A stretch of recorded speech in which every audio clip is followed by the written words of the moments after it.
Bienvenidos a todos. Estamos ya en el episodio número 9 de Biografías en Singular y hoy tengo el gusto de tener como invitado a un amigo de hace ya un montón de años, estábamos comentando ahora, a Mario Cobo.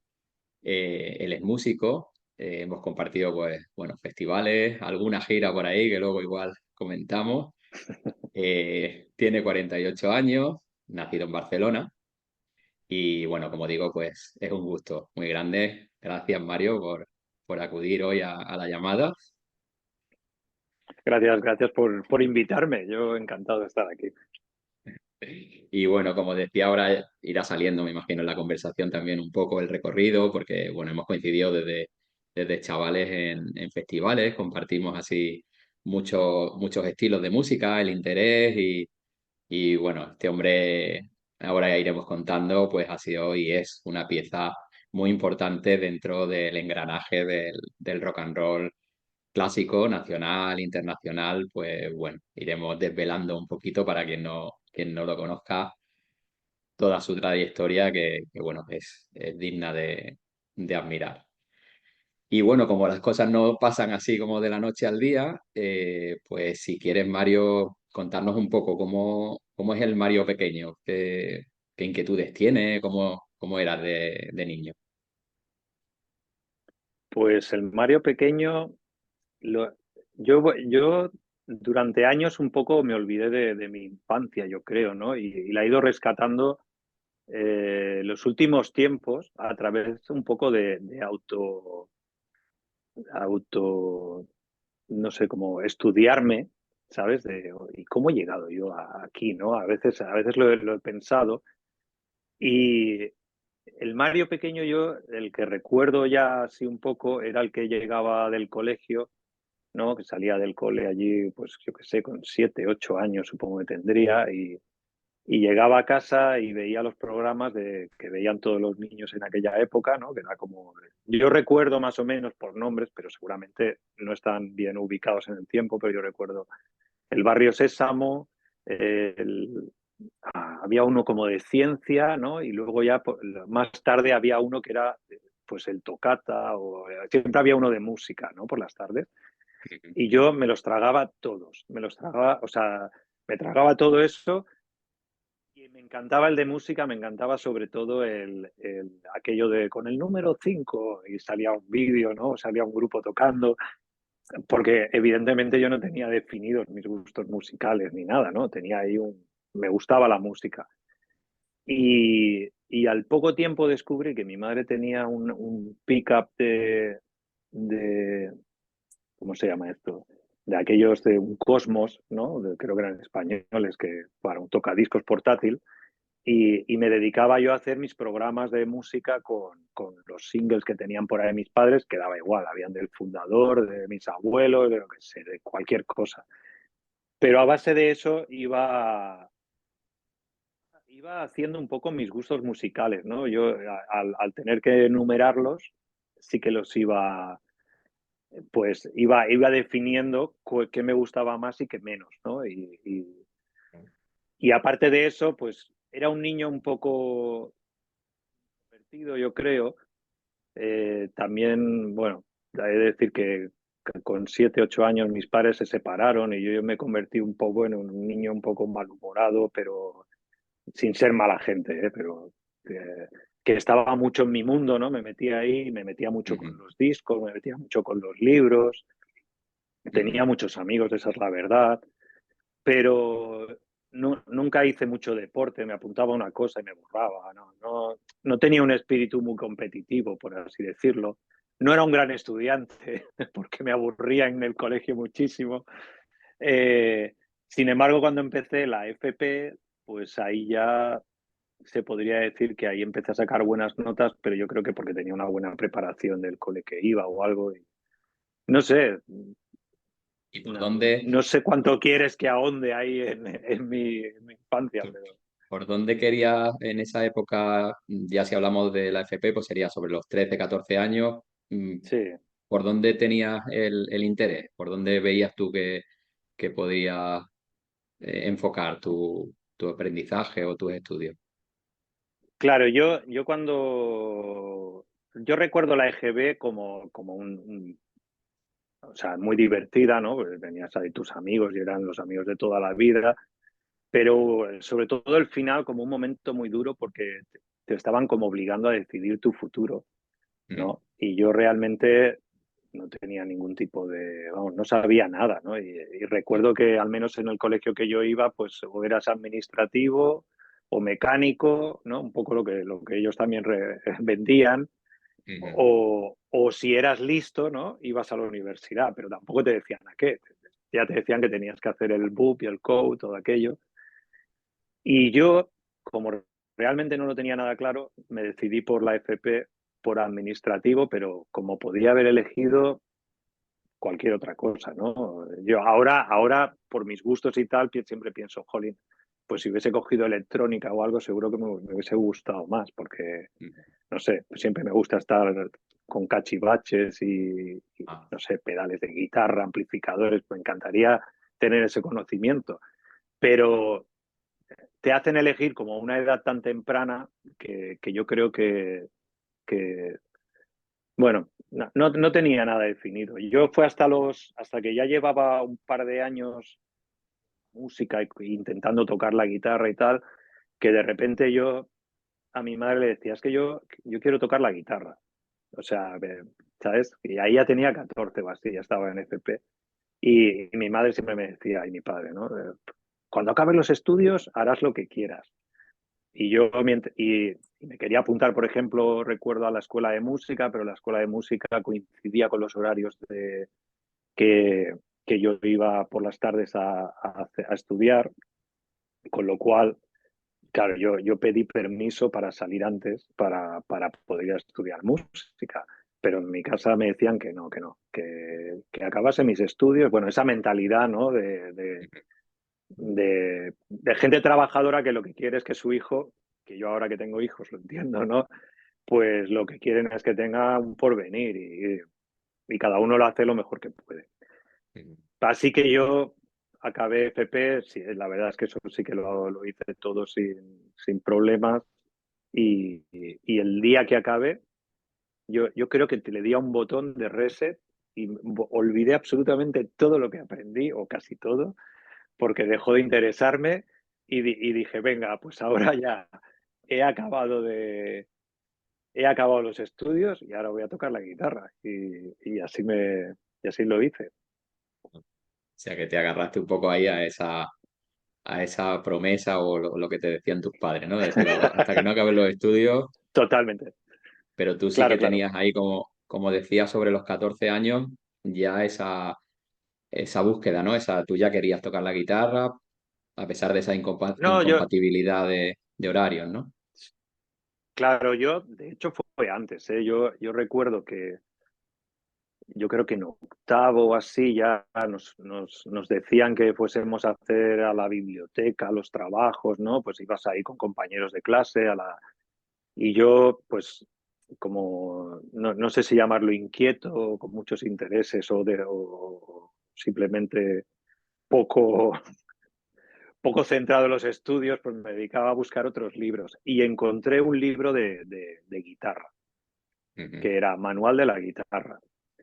Y, y ese libro me fascinó, o sea, me lo llevé y se pasaron un año llamando a casa en plan de que lo tienes que devolver y tal. O sea, creo que a día de hoy me sé todos los textos, o sea, era como mi Biblia, ¿no? Era como, me agarré a eso porque era la única, yo no tenía en mi familia, no había músicos, yo no tenía amigos que tocaban, no es como ahora, ¿no? Que muchos niños van a estudiar música y tal. Yo al menos no conocía a nadie que hiciese música, ni en mi clase, ni nadie. Pero como había hecho unas colonias de estas, colonias campamentos, ¿no? Y, y tuve la mala pata de hacerme daño en una pierna y no podía, pues un monitor me enseñó un sol y un do, supongo, en una guitarra, ¿no? Y yo ahí aluciné un poco. Eso ya sería pues séptimo, octavo. Y yo ahí ya tenía lo de la guitarra, ¿no? Y había una guitarra en el altillo de mi casa que pedí que me la bajasen. Bueno, y con ese libro pues empecé a estudiar. Luego sí que tuve algún profesor particular de estos de, pues que vas el sábado por la tarde, ¿no? Y haces una clase y que la verdad es que me ayudaron bastante. Pero vamos, lo que más me ayudó en general eran las ganas que yo tenía de aprender, ¿no? Y estaba en ese punto también de descubrimiento musical que para mí, o sea, era todo como una excitación constante de mira este disco, tal, no sé qué, y yo ahí, pues bueno, supongo que a ti te habrá pasado lo mismo. Al final es un momento en el que tienes mucho tiempo, mucha energía y muchas cosas que aprender, ¿no? Y yo me centré en eso y ya a partir de esa edad, de los 12 13 yo ya no quise volver atrás. ¿Y cómo empiezas ya a ponerse, a irse concretando, ¿no? Ese interés y esa inquietud que vamos viendo que es muy individual, ¿no? Que no hay nadie en tu entorno, bueno, quitando ese monitor así puntual y este encuentro ahí con el manual de guitarra que ya empieza como a darte ahí el caminito, pero cómo se empieza ya como de adolescente a, no sé si el primer intento de banda, ¿no? Cuando te juntas con algún compío de clase o algún amigo que está empezando a tocar la batería, o bueno, cómo empieza esa primera...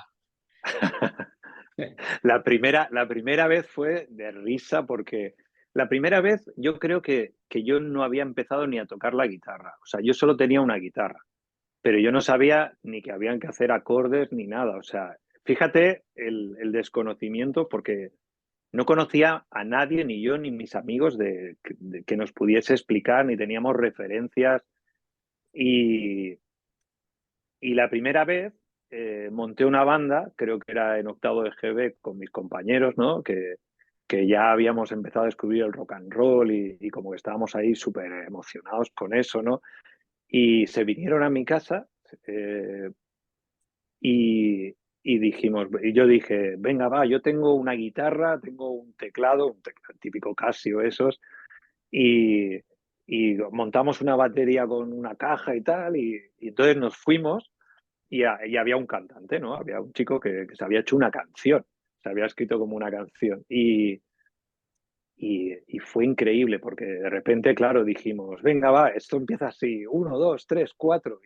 Y entonces, pues íbamos tocando, pero no tocábamos. O sea, era como, pues mi hijo pequeño ahora coge la guitarra, hace ran, ran.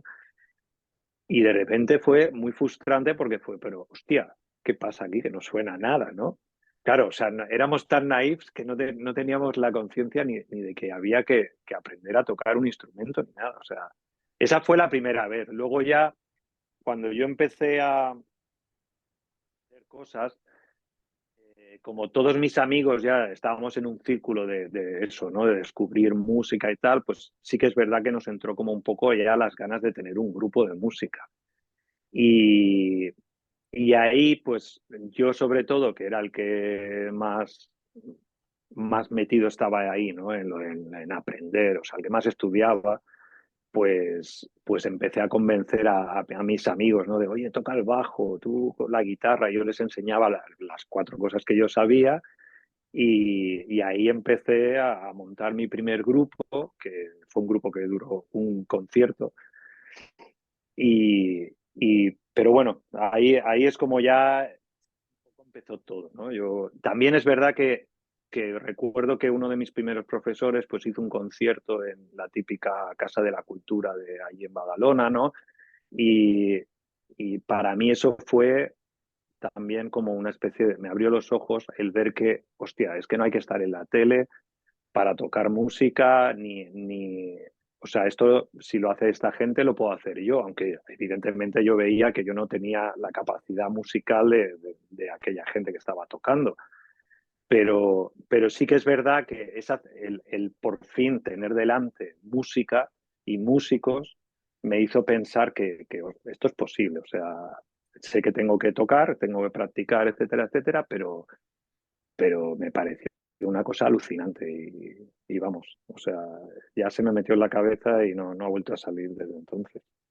Ese concierto fue como una toma de contacto ya de decir, de verlo más cerca, ¿no? Y ya de tener más claro también, no como en ese primer ensayo con mucha ilusión, pero poca idea todavía de cómo va la historia, ¿no? Pero ahí ya que tú ya vas tocando, vas aprendiendo cómo va la historia y vas viendo en la práctica un poco cómo se hace, ¿no? Cómo se presenta la gente ahí en el escenario, ya lo vas viendo como más cercano, ¿no? O más claro lo que hay que hacer, ¿no? Claro, porque claro, yo cuando empecé ya a meterme tanto en el mundo de la música, ¿no? O sea, a comprar discos, etcétera, etcétera, muchas de mis referencias para mí era imposible incluso de verlas en directo, porque claro, yo no tenía información y muchos eran señores ya como Elvis, ¿no? Porque ya no estaba, o este tipo de cosas que las veías en un VHS, de un documental que te dejaban, una película, pero un poco como que para mí la música estaba allí, ¿no? En la televisión o en la Ujú, radio. Pero hasta que no vi ese concierto, no tuve la sensación de que en realidad sí que podías hacerlo, ¿no? Que no había tanto misterio. Simplemente el primer paso era llegar ahí, ¿no? A tocar en tu pueblo delante de 50 personas o 20, las que fuesen, y sobre todo pasarlo bien. O sea, yo lo que nunca he tenido, o sea, yo lo que he querido era tocar la guitarra, hacer música, tener un grupo, etcétera, etcétera. Pero nunca mi objetivo era ser una estrella del rock. O sea, eso para mí nunca existió. Para mí, o sea, el placer que yo tenía tocando mi instrumento era mucho más de lo que me podía imaginar que podía ser, yo qué sé, tocar para 100.000 personas. Es que eso en mi cabeza ni existía, por así decirlo. ujú, ujú. Vale. ¿Y cómo sigue entonces? ¿Cómo va siguiendo tu experiencia ya una vez que ves que es posible, que no está tan lejos, ¿no? La música de verlo en una pantalla o de oírlo por la radio, sino que tú puedes participar, ¿no? Y, Claro, ahí todo, claro, todo esto está resumido en, o sea, nos hemos saltado ahí 8 años, ¿no? De proceso, pero cuando ya hago mi primer concierto, por ejemplo, fue con dos bandas ya. O sea, mi debut fue la misma noche con dos bandas, porque una era mi banda y otra era una banda de amigos también, pero que yo tocaba con ellos para que nos dejasen el local de ensayo, ¿no? Entonces, yo ya debuté así, con dos conciertos seguidos. Con dos bandas que ya no volví a tocar, porque la que era mi banda era un concepto muy rock and roll, vamos a decir punk, ¿no? Pues lo típico que haces con tus amigos, que básicamente a uno les gusta unas cosas y a otros otras, y se hace pues hay una ensalada y se toca lo que sea con tal de tocar. Y, y entonces yo en ese momento estaba ya como muy obsesionado con el rock and roll, el rockabilly, ese tipo de sonidos, y me surgió la posibilidad de tocar con una banda que estaba como en la otra punta de Barcelona. Yo vivía por aquel entonces en Badalona, que está al norte de Barcelona, y en el sur estaba Sant Boi, o sea, me tenía que cruzar cada día 1 hora y media para ir a ensayar con un grupo de allí que no me gustaba mucho, pero lo acepté porque tenían contrabajo. Y eso, por ejemplo, como era algo muy relacionado al rockabilly, pues yo ya solo acepté por eso, ¿no? Y entonces, al cabo de un año o así, ya encontré un contrabajista para montar una banda mía, que monté ya como mi primera banda en la que yo cantaba también. Estuve unos años ya con esa banda, pues por ejemplo, el otro día lo comentaba porque fui a Bilbao y con esa banda conseguimos ir al Villa de Bilbao, que era un concurso muy popular en aquel entonces, que había muchos concursos de bandas, etcétera, etcétera. Pues y recuerdo la experiencia como algo alucinante, ¿no? Salir de Barcelona e irte a Bilbao, vamos, con un nivel amateur increíble, pero vamos, con una ilusión, pues de eso, de tener 18 años o 19. Y, y un poco, claro, cuando acabé los estudios, eso no lo he contado, ¿no? Y estuve casi un año no sin hacer nada, ¿no? Yo ya daba clases de guitarra, o sea, yo con nivel bajo, pero yo ya daba clases de guitarra a gente con menos nivel todavía y luego pues trabajaba en la oficina de mi padre por las mañanas, ¿no? Y al final es verdad que me dio un buen consejo que fue, oye, si de verdad quieres dedicarte a la música, pues prepárate. O sea, ya, él ya vio que yo iba en serio, ¿no? Y realmente fue un gran consejo. Yo me apunté a una escuela de música, al aula de jazz y música moderna en Barcelona, y ahí pasé 3 años ya combinando lo que era mis grupos y mis cosas de música y mi camino, ¿no? De aprender, por así decirlo, con, con un trabajo más serio a nivel formativo de guitarra, que fue muy duro porque, claro, yo era tan autodidacta que tenía muchos vicios, tenía muchas formas de tocar que no. Y me lo tomé súper en serio y ahí todo lo sacaba. Bueno, ahí daban las notas como en americano, ¿no? Eran todo as, todo as, que es como lo máximo.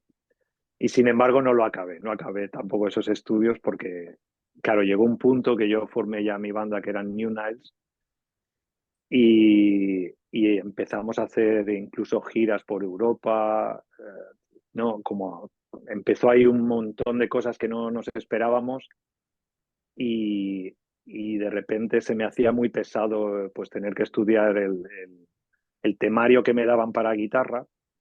Ujú. O sea, yo acabé todos los estudios menos la guitarra, ¿no? Que es por lo que más se me conoce.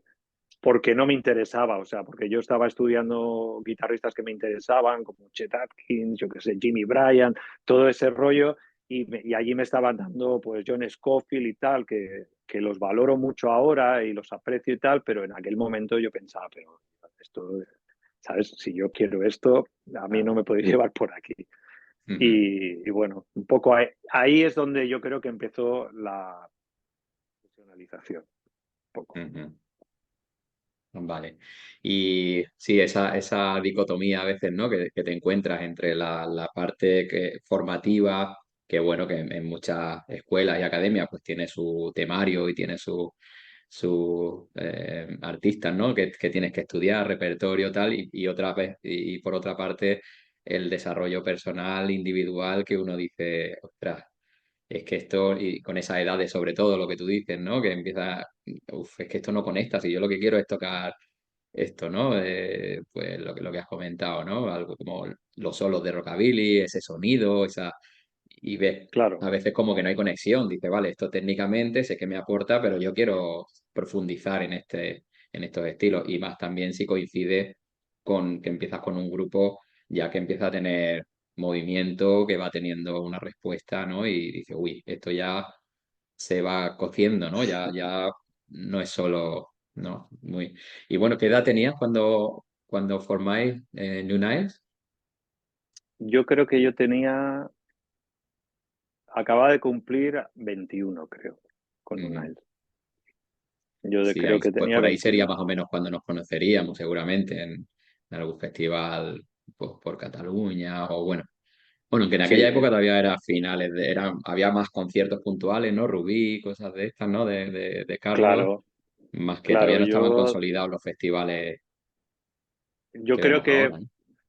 no, porque habían habido intentos de festivales, pero que no duraban más de 2 años o 3.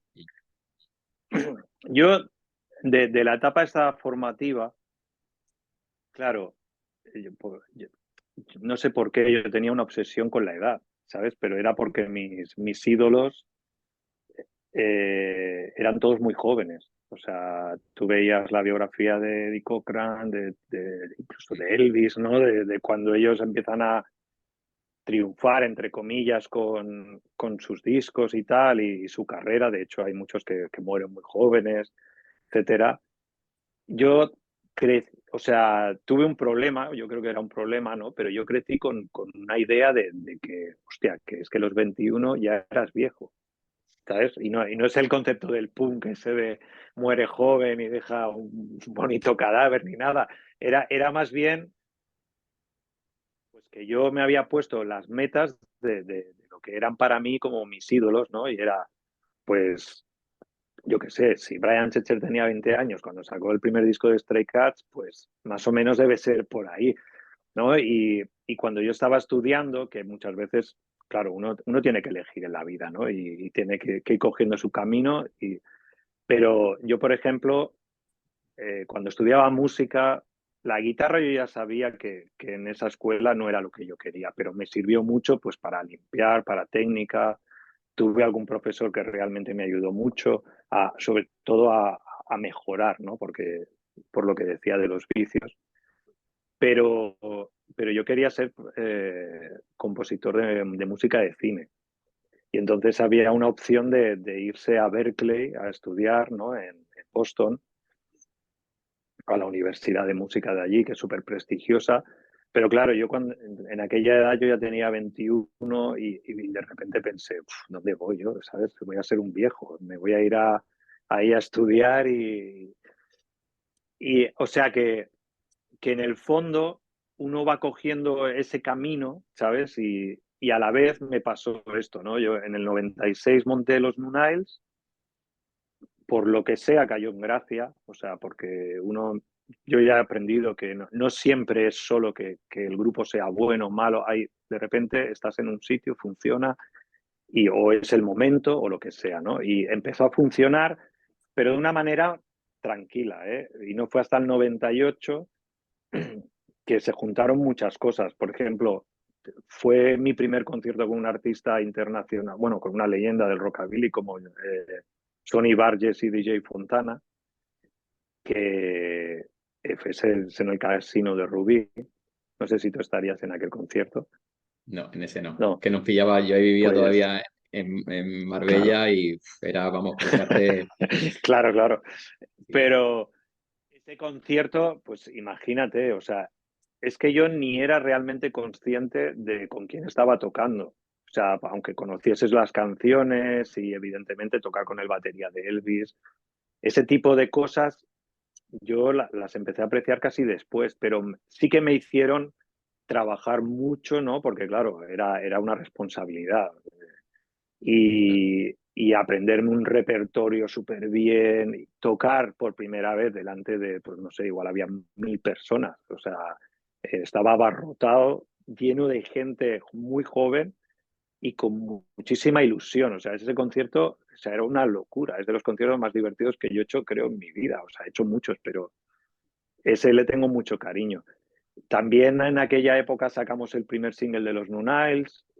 Tuvimos momentos de suerte, como te decía, ¿no? Por ejemplo, nosotros decidimos que ir en mayo queríamos ir en mayo a Hensby, el festival en Inglaterra, ¿no? ajá. Y festival muy de rock and roll para la gente que no lo conozca, pues yo creo que el más importante que existía en En el esa mundo, época ¿no? En era, sí, aquel sí. momento Mm. y que iban miles de personas de todo el mundo a ver a sus artistas de rock and roll de los años 50, rockabilly. Y no sé si te recuerdas que había un talent show. Sí, sí, Y sí. nosotros, o sea, nos habíamos comprado nuestros billetes y todo para ir al talent show. Pero a mí se me ocurrió enviarle 2 copias del single nuevo que habíamos hecho. Y además nos había hecho una reseña cortita a Larry Collins de los Calling Kids y se lo envié. Yo estaba en aquella época pues todavía estudiando y trabajando por las mañanas y tal, con lo cual tenía... Uy, no sé si se ha ido.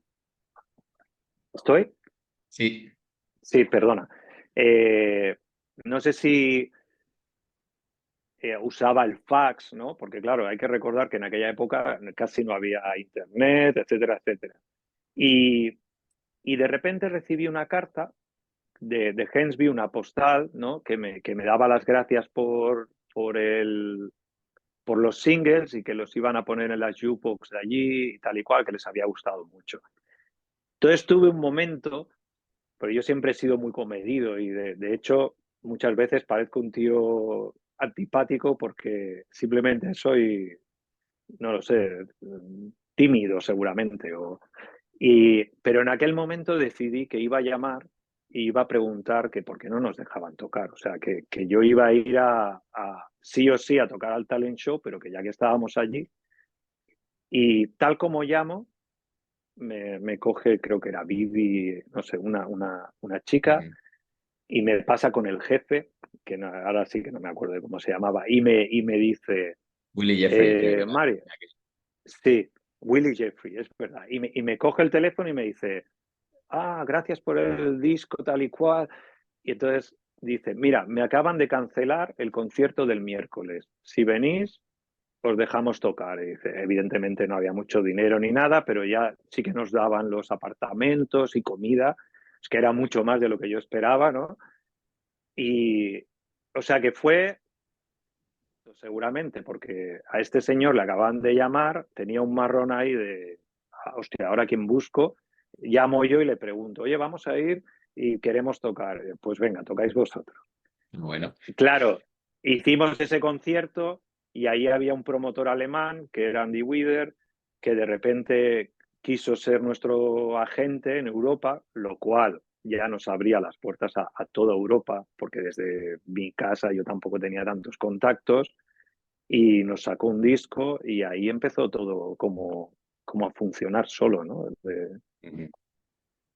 Y bueno, qué interesante también conocer esos entresijos, ¿no? Que hablábamos antes de ponernos ya a grabar la entrevista, como muchas veces vemos la punta del iceberg, que es ver un grupo en el escenario, pero no sabes cómo se ha dado el hecho de que lleguen allí, de cómo todo lo que se tiene que mover, esas tomas de decisiones, ¿no? Que es lo que intentamos aquí mostrar, ¿no? De alguna manera, pues lo que hay Claro, detrás, ese es lo que el ojo no ve y también me ha gustado esa, porque también lo comparto, como al irte criando pues, con esos ídolos, ¿no? También tan precoces, ¿no? Como se da en los años 50 pues, con Buddy Holly, con Elvis, Eddie Cochran, gente que antes de los 20 años estaban en todo lo alto, ¿no?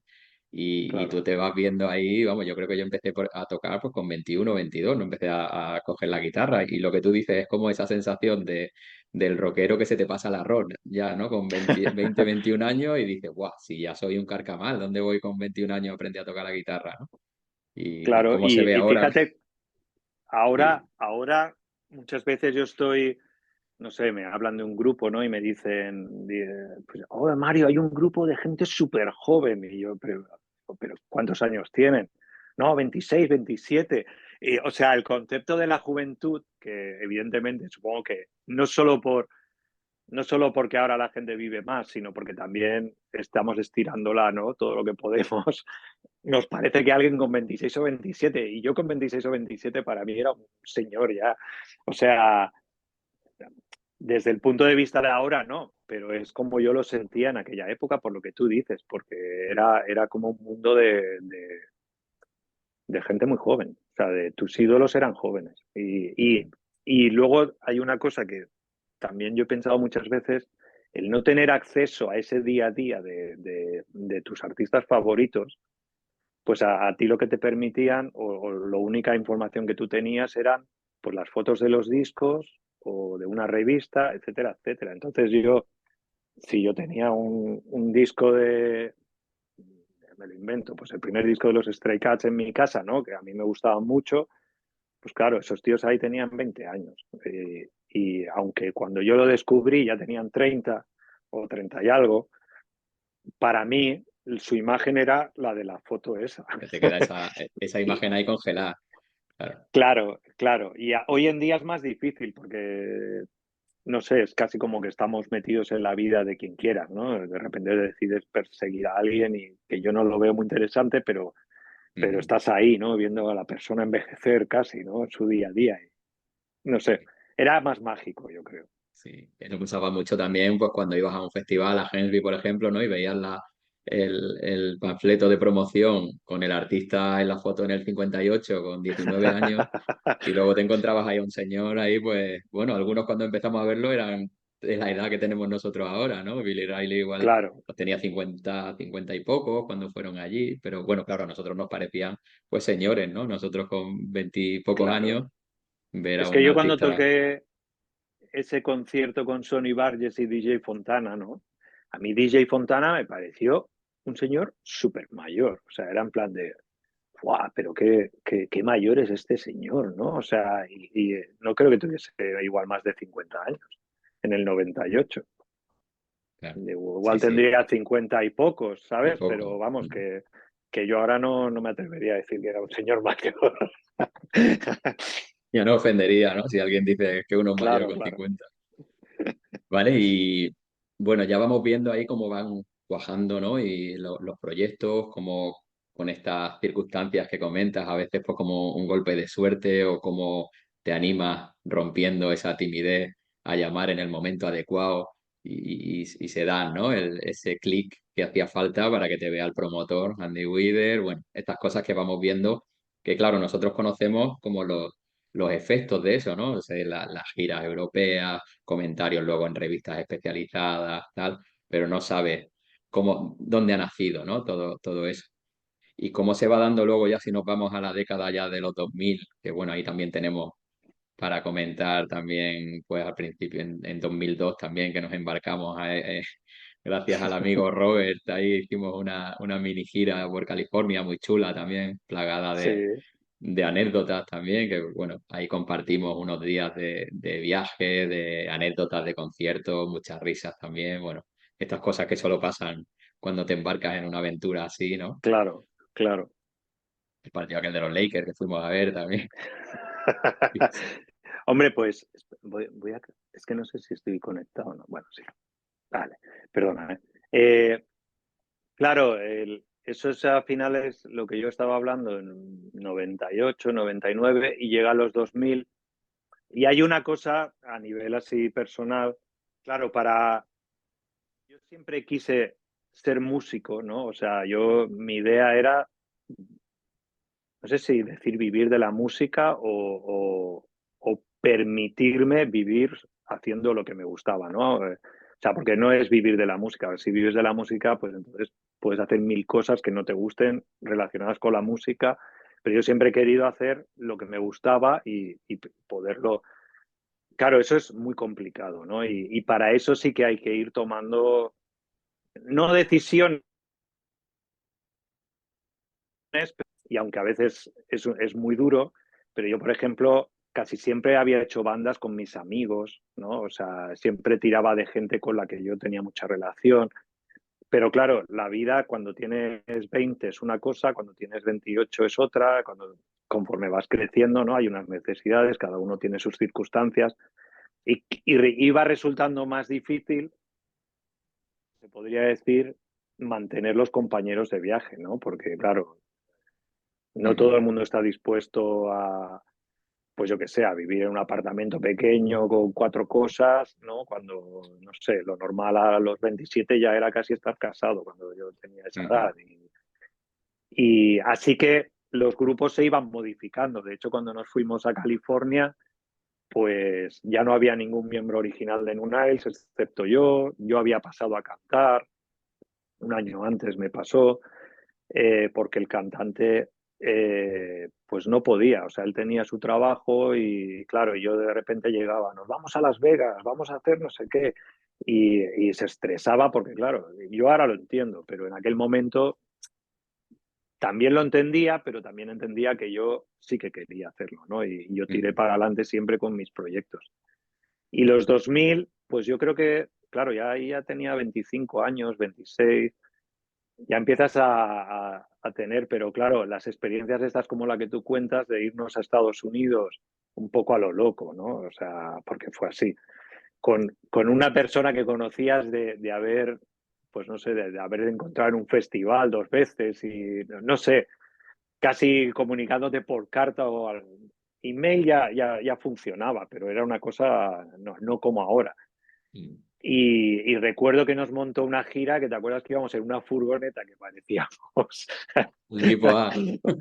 el equipo A ahí metidos, es que sin asientos íbamos, ¿no? Es que yo recuerdo todo muy precario, pero a la vez viable, ¿no? Porque, claro, muchas veces también hay gente que eso no lo entiende, que a mí a veces me dicen, ostras, es que hay gente muy joven que ahora se quiere dedicar a la música, con los que yo trabajo a veces en producciones y tal, que ellos ven la música como de salgo de mi casa y toco en el Azkena, ¿sabes? ¿sabes? Y incluso el paso ese intermedio es que ya ni les apetece. O sea, eso de dormir en casa de un colega, en el suelo, porque no hay otra opción, porque o el promotor de no sé qué ciudad, donde te lleva es pues a su casa con unos colchones y te hace unos espaguetis para cenar, es como que eso no existe porque no se conoce, ¿no? Porque se ha perdido un poco la conexión. Estamos todo el día viendo el éxito, ¿no? El éxito entre comillas, ¿no? Que significa que parece que a todo el mundo le va súper bien y que no haya ese trabajo en medio y lo recordamos. O sea, yo esas giras las recuerdo como las mejores cosas que he hecho en mi vida, porque es con lo que más he aprendido, incluso a nivel humano, ¿eh? Ya no solo como músico, sino a nivel humano, no sé, a conocer mucha gente, a pasar ratos que no te esperas porque no está todo programado, no sé, ¿sabes? Sí, Incluso sí. lo que cuentas de los Lakers, pues es que éramos tan, no sé si llamar, ¿sabes? Pero que nos fuimos ahí al campo de los Lakers y con nuestro inglés, ¿no? Que tampoco era tan malo, pero bueno, había momentos de mayor o menor comprensión. Recuerdo que nos decían, queremos ver a los Lakers y nos dijeron, no, pero juegan los Clippers y nosotros, pues vale, pues los Clippers. Y nos fuimos a comprar aquellos dedos que ponían Clippers y Sí. salimos de la tienda gritando Clippers, Clippers. Y cuando vemos la entrada pone Los Ángeles Lakers y que volvimos a la tienda a cambiar los dedos. Sí, O sea, ese sí. tipo de cosas es más difícil porque no es más difícil porque yo creo que el mundo era, o sea, nostalgia ni nada, sino porque vives menos en el sitio que estás viviendo, por así decirlo. No sé, o sea, tenemos la cabeza en sitios que están más lejos, ¿no?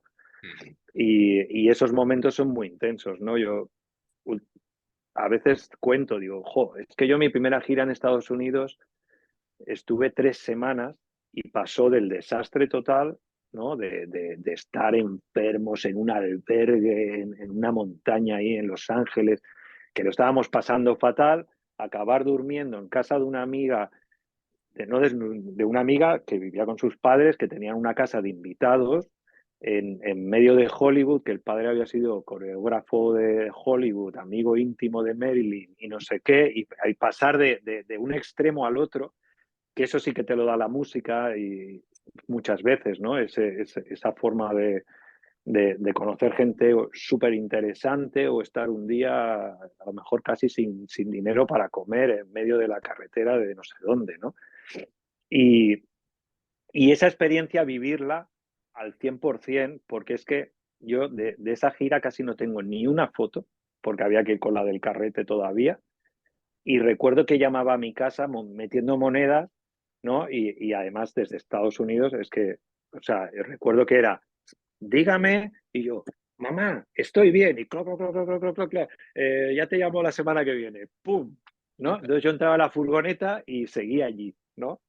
Y, y yo he hecho giras últimamente en las que, para bien o para mal, pues te subes con la gente, está todo el mundo con su teléfono, ¿sabes? No, mirando abajo, nadie mira a la ventana, el paisaje, no compartes, pues yo qué sé, las bromas, la música, ¿no? En común, ese tipo de cosas. Pero bueno, yo creo que esa época, yo creo que hemos tenido la suerte de vivirla. Ujú. Mi hijo, evidentemente, no va a ser, vive ya en otras circunstancias y no tiene por qué vivir las mías, ¿no? O sea que, pero yo creo que a nivel personal y de crecimiento y de incluso en mi carrera me ayudó muchísimo, ¿sabes? A valorar pues todo lo que, las pequeñitas cosas que luego me han ido pasando Ujú. que, que he disfrutado, vamos. Qué bonito también eso, ¿no?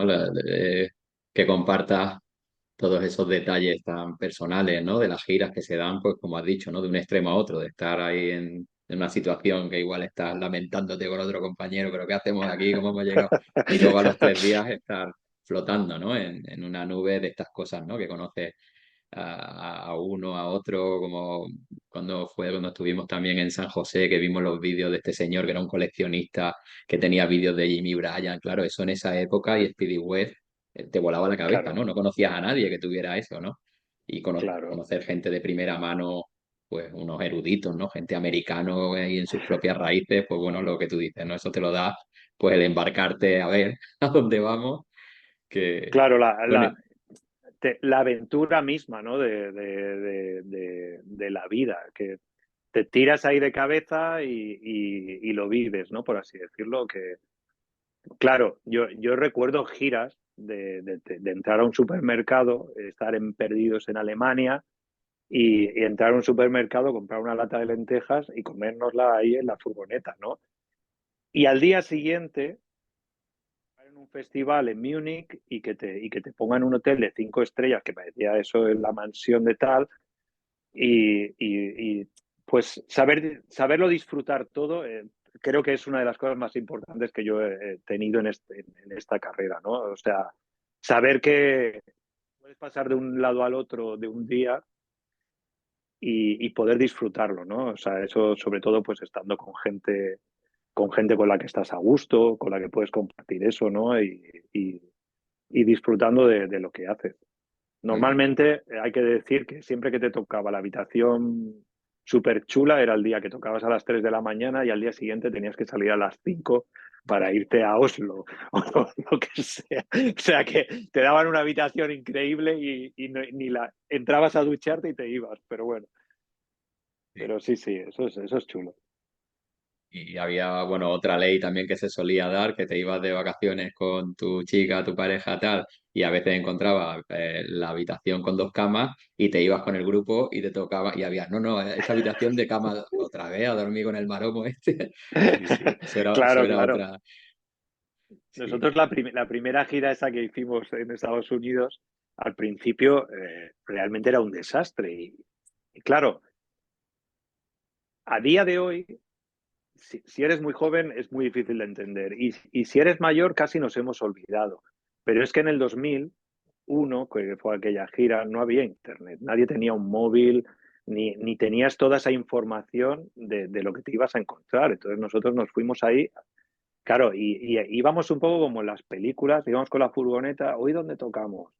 En Fresno, ¿sabes? No tenía ni idea de Fresno, el nombre sí, de algún libro o alguna cosa, pero tú llegas a Fresno, vamos a buscar un motel. Y claro, y además íbamos en una situación tan vulnerable, porque estabas lejísimos de casa, cada uno con sus recursos, y entonces íbamos 5 y cogíamos una habitación, como allí hay los king size esos, ¿no? En un motel de aquellos de mala muerte de carretera, y las juntábamos las camas y dormíamos los 5 ahí, estirados, ¿no? Todo muy, no me toques, tal, no sé qué, pero vamos, los 5 ahí. Acuérdate de la famosa noche que tuvimos no sé si era San José o que estábamos ahí en un piso patera, dos bandas, el promotor, los amigos del dueño de la casa, o sea que yo parecía, y estábamos todos en llegó el el suelo policía a durmiendo. medianoche con la anécdota aquella de Humbert. Bueno, eso ya Sí, lo sí. dejamos. El que quiera que nos pregunte por privado, ya se lo contamos. Eso es, eso es. Pero sí, historias que pasan. Bueno, vamos a... porque bueno, es que aquí podríamos estar un par de horas tranquilamente Claro, hablando céntrame tú todo en el el... recorrido. Vamos a intentar, porque ahora en los 2000 también viene una etapa muy importante, ¿no? Por lo que, bueno, también por lo que yo sé y lo que hemos compartido y las veces que te he visto ahí en el escenario, que tienes también la oportunidad de acompañar, ¿no? Contratan como banda muchas veces de la casa para acompañar a artistas que traen de Estados Unidos, ¿no? Nuestras queridísimas leyendas de los 50, ¿no? Que has visto en esas fotos, en esas grabaciones de mediados finales de los 50, y ahí te plantan, ¿no? Como comentabas antes con Sonny Valles y DJ Fontana, pues es algo que a lo largo de los 2000 se va dando con una cierta frecuencia, ¿no? El verte ahí, aprenderte el Sí, repertorio y esa gran experiencia, ¿no? De conocer a estas personas de primera mano, ¿no? claro, Como, o sea, esto es pues lo típico que te lo cuentan con 15 años vamos, por mucha ilusión que tengas, tú dices, esto es imposible. Y, y todo viene un poco de la mano también de lo que hablábamos, ¿no? No sé si es aprovechar la oportunidad o lo que sea, ¿no? Pero dio la casualidad que el concierto de Sonny Barges fue súper bien, ¿no? Y al cabo de un año vino Joe Clay, que era otro además uno de mis artistas de rockabilly favoritos, pese a tener 8 o 10 canciones solo publicadas, ¿no? Y, y también fue súper bien ese concierto. Entonces ya es verdad que ya empezaron a aparecer festivales de rockabilly en España, ¿no? Como más, como el Screaming, el High Rockabilly y el Rockin' Race, ¿no? Estaban en ese momento. Y pues sobre todo en el Screaming y en el High Rockabilly, pues claro, traían a Billy Lee Riley, también Sonny Barges que volvió, Dale Hawkins, etcétera, etcétera, y nos llamaban para hacer de banda para acompañarles. No Ujú, solo, no solo a ellos, también artistas actuales, modernos, ¿no? Pero, ujú, hombre, sobre todo la experiencia era... yo le puedo sacar muchos lados buenos, pero uno muy bueno era que de repente tenía que aprenderme un repertorio en serio, ¿no? No era que me aprendía una canción un día o hacía una versión con mi grupo, sino que de repente algo que siempre me ha interesado mucho también, que es el aspecto como de historia, de estudio, ¿no? Que era pues meterte ostras, es que viene Billy Lee Riley, me ha enviado 15 canciones y entonces me metía durante semanas en una inmersión de, vale, ¿quién es Billy Lee Riley? ¿Cómo está tocando? Etcétera, etcétera. Me aprendía los solos, las canciones. O sea, como experiencia es increíble. O sea, y aprendizaje, ¿no? Y luego la, la oportunidad de poder estar sentado con esa persona y preguntarle cosas que al final te hacen entender mucho más cómo, cómo se hizo, ¿no? Porque nosotros tenemos libros, tenemos discos, documentales, pero ostras, así de primera mano, parece una tontería, pero hablar con la fuente es como, es una suerte, vamos. O sea, es que ahora la mayoría ya no están entre nosotros ujú.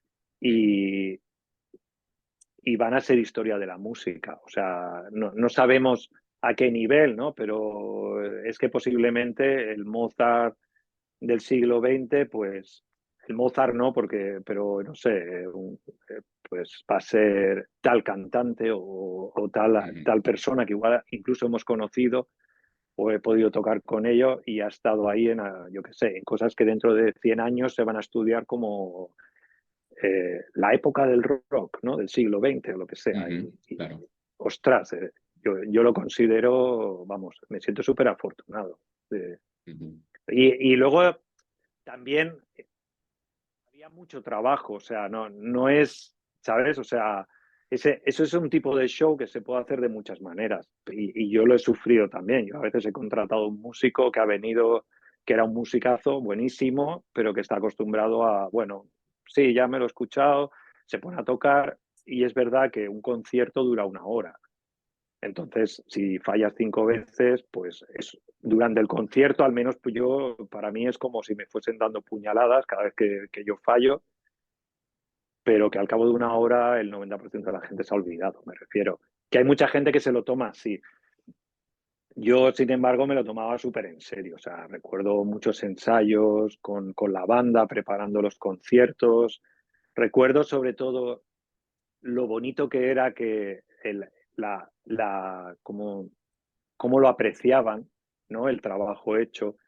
Y yo creo que eso fue lo que me fue permitiendo seguir haciendo ese tipo de conciertos, ¿no? Era un poco como, no, seguramente mucha más gente lo podía haber hecho, pero yo había entrado ahí y el hecho de cumplir, pues tampoco ya dejaba ese espacio, ¿no? O para otra gente, a no ser que yo no estuviese Ujú, No digo que fuese imprescindible, sino que de repente yo estaba ahí, pues yo qué sé, pues como el delantero centro de no sé qué equipo, pues si está metiendo goles no lo sacan, porque ya funciona.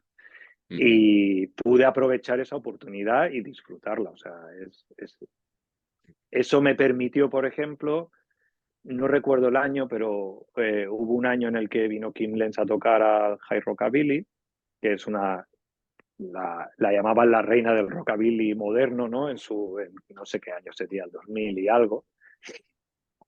Y ella venía con mucho miedo, ¿no? Como le pasaba a mucha gente que venían y decían, pero ¿cómo van a tocar conmigo unos tíos de Barcelona? ¿Sabes? Que yo soy de Austin, o yo soy de Los Ángeles o de Memphis. Y, y ella venía así como muy asustada y tal, porque llevaba un año y pico que no tenía banda, había sido mamá, ella pues como que había desconectado y se lo pasó súper bien, ¿no? Además, le encantó el concierto, se lo pasó súper bien y al cabo de 2 semanas me llama por teléfono, oye Mario, que me ha salido un concierto en Los Ángeles, ¿os venís a tocar conmigo? Y yo, hombre, claro, ¿dónde hay que firmar? ¿Sabes? Digo, pero no tienes banda allí. Y dice, no, no, y como vosotros ya os habéis aprendido las canciones y de momento no quiero hacer muchas cosas, pues yo lo que tiene lógica que os vengáis vosotros. Y luego empecé ahí una relación con Kim Lenz de muchos años de, bueno, de ir a tocar giras por allí también. Y ujú. no sé si Sí, más o menos te he respondido. y como se va viendo, ¿no? También cómo va cuajando todo, cómo va dando sus frutos, cómo toda esa dedicación y esa constancia y todo esto que comentas de ponerte ahí a fondo a estudiarte al artista, meterte con el repertorio, coger ahí, ¿no? Las sutilezas a lo mejor de cada... mm, Bueno, no es solo ya aprenderte la biografía de esa persona o la zona, la región, la época, porque bueno, sabemos que eso tiene su valor y tiene para los que hemos afinado mucho en esos estilos, pues que no es lo mismo una canción del 56 que una del 58, aunque a alguien así le parezca como diga, "Ah, bueno, esto están sibaritas", pero bueno, es que es así, ¿no? Cuando ya te pones a profundizar mucho, pues como me imagino en otras partes del arte o de el que se especializa en algo mucho, pues sabe pillarte un matiz por un detalle, ¿no? Por algo, ¿no? Y meterte, me imagino, que en esa profundidad de repertorios y tal, pues también te va dando pues una riqueza, ¿no? También a nivel pues técnico, también de apreciar y de ponerte, que no es solo el verte ahí arriba, ¿no? Que muchas veces pues vas al festival y tal y te lo pasas muy bien y ves a la estrella, pero todo eso que hay ahí detrás, que bueno, si ya tocas pues te lo puedes medio imaginar, pero ahora escucharte ahí de primera mano pues toda esa dedicación, esa constancia, ese seguir con los proyectos que comentabas, que ya va llegando a una edad que hay veces que los propios compañeros no pueden, pues por las circunstancias de la vida, bueno, pues no pueden seguir el ritmo o ven que ya hay una incompatibilidad, ¿no? Pero bueno, en tu caso te mantuviste ahí en tu camino con esa profesionalidad y esa... Y ahora pues me estaba viniendo con lo que comentabas, ¿no? Cuando se vea con el tiempo pues esa parte del engranaje, ¿no? Que eres tú, que has sido tú ahí también en enlazar, pues como una pieza también muy importante a la hora de tener esa referencia de, pues mira, este era el guitarrista que ha tocado en España en muchos festivales de enlace con esa primera generación y, bueno, que también que tienes ahí, ¿no? Como tu sitio, ¿no? Ahora que lo estabas Sí, comentando. hombre, Y como yo, sí, dime, dime. dime, dime. No, yo tengo una cosa que he pensado ahora, que es verdad que cuando tuve esa conversación en casa, ¿no? Sobre el tema del futuro, de, bueno, pues si quieres ser músico, aprende música. O tuve otro consejo, otro buen consejo, creo para mí, ¿no? O al menos que sí que me interesó en aquel momento y lo llevé, que era que, y viene un poco a lo que comentabas, ¿no? De lo difícil que es que te sigan, ¿no? O rodearte de gente que va con esa decisión. Y fue que mi padre me dijo una vez, y eso siempre me lo llevé ahí en la cabeza, que me dijo, mira, lo que tú quieres hacer es dificilísimo. O sea, es súper difícil y súper duro. Dice, así que lo que tienes que hacer es prepararte súper bien, o sea, estudiar, trabajar como si no hubiese mañana Y él me dijo, y poco a poco la gente de tu alrededor se irá cayendo sola, porque, porque no podrán estar ahí, por las circunstancias que sean, pues por la vida, porque tienes hijos, o te aburres o no estás dispuesto a eso, ¿no? A lo mejor, pues yo qué sé, yo con 30 años no estaba igual que algún compañero mío que tenía 22 y ya estaba en su trabajo, con un coche, tal, no sé qué, y yo estaba ahí pues con lo puesto, con mis guitarras y cuatro cosas, ¿no? Ese sacrificio no estaban dispuestos a hacerlo. Y en parte también tiene razón, un poco, o sea, tenía razón. Sin trabajo no había lo otro, ¿no? Pero es verdad que, que la dedicación y la persistencia también me ayudó muchísimo, ¿no? Ujú. En ese aspecto. Y luego, el estar cerca de las estrellas, esto es otro punto, ¿no? Pero el estar cerca de esos referentes musicales, ¿no? Que al final fueron los inventores de unos géneros de música y unos pioneros casi en la música moderna, ¿no? O sea, a partir de que nace podríamos decir, el rock, ¿no? Que a mí no me gusta mucho la palabra rock, pero por entenderlo de alguna manera, de la música con guitarra eléctrica ya que no faltase. Pues, por ejemplo, yo comiendo con Billy Lee Riley, ¿no? Yo le preguntaba muchas cosas, ¿no? Y recuerdo que, claro, nosotros como fans y como seguidores, ¿no? Hemos tenido la tendencia, incluso en esta escena, pero puede ser esta escena musical o cualquier otra escena, a idealizar todo, ¿no? Entonces, cuando uno tocaba una canción en concreto, se aprendía la canción de arriba a abajo, nota por nota, etcétera, etcétera. Lo cual es un buen ejercicio de estilo, etcétera. Pero a mí me dijo Billy Lee Riley, es que, dice, yo no entiendo por qué todo el mundo toca la canción igual que en el disco. Dice, nosotros solo la tocamos esa vez así. Dice, porque nosotros íbamos al estudio, mira, tengo una idea, yo esto, tal, no sé qué, y éramos muy jóvenes, llegábamos, ellos grababan por la noche, me dijo, ¿no? Y entonces ya iban con vino, o lo que fuese, el licor, y se ponían a tocar, y cuando salía una toma buena, se quedaba eso, pero que nunca se sintieron obligados a repetir No las hay canciones tal. milimétrico, ¿no? Claro, seguramente la intro, un riff, la letra, evidentemente, y la melodía, ¿no? Los básicos de lo que es una canción. Pero luego, en el mundo este de 30 años después o 40, repetir esas canciones, pues como que la gente intentaba tocarla igual. Y ahí aprendí mucho, ¿no? El concepto de que nosotros estábamos idealizando una cosa cuando estamos idealizando a unas personas dentro de unos sonidos, de unas formas de tocar, etcétera, etcétera, que en realidad ellos eran gente muy moderna. Eran gente muy moderna de su tiempo que iban con su tiempo, porque yo me acuerdo que le preguntaba, ¿y tenías tal amplificador y tal? Y era, sí, sí, pero pesaba mucho y cuando salió otro lo tiré a la basura y me compré el nuevo, ¿no? Porque Claro.